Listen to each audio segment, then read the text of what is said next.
Naa may early registration. So, umat-umat na punta kay ting paniud to. So, ang atong umatan karon bahin sa early registration. Early registration sa grade 7 o grade 11.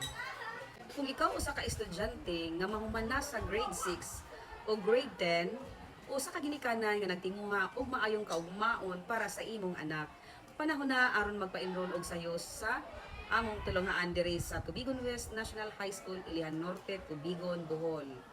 Ngano nga magpa-enroll og sayo? Kanang ngano da ituod nga naa may early registration? O ngano man tuod nga magpa-enroll pud mo diri sa among eskwelahan?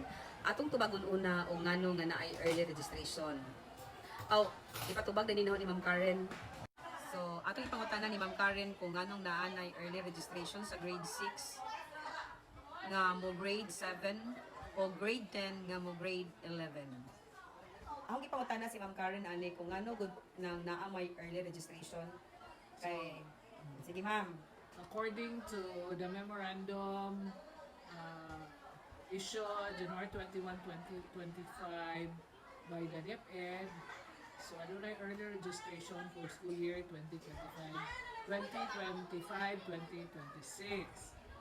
So ang kani ulong tag gikan sa or magsugod gikan sa January 25, 2025 ubuin sa February 15, 2025. So kining mga kuana kaning memorandum gihimo para sa planning sa taga central office o sa atong gobyerno para sa umaabot na school year 2025-2026. So yung planning sa eskwelahan ilang tukuron, sa mga libro, sa mga funding na ilang ihatag sa kada eskwelahan. So dihang yung tanan nga magpalista na katong mga grade 7, incoming grade 7 o incoming grade 11. Ug kato po mga out of school youth na mo palista na diri sa Tubigon West National High School. Giklaro na jud ni Ma'am Karen Hanja. Gi-encourage mo nga magpalista na diri sa among eskwelahan. So mao to ang explanation ni Ma'am Karen aron matansya. So ang sunod na tubagon ngano nga magpa-enroll sa among eskwelahan. Nagtanyag kami og maayong kalidad sa edukasyon nga makatabang sa imong pagkat-on og paglambo. Ang ikaduha, maka-avail ka sa kompleto nga hapsay nga mga pasilidad sa among eskwelahan. Makapahimulos ka sa unsay anaa kanamo karon sa maayong palibot sa pagkat-on. Og ang pinaka-piskay, maayo ang mga magtutudlo. Ang among mga maestra ug maestro andam nga mutabang ug magiya sa imong paglambo ug mauni ang pinaka-importante. So kung magpa-enroll ka og sayo, makasiguro ka nga naka sa lugar sa among tunghaan. Ayaw na paglangan, magpa-enroll na karon.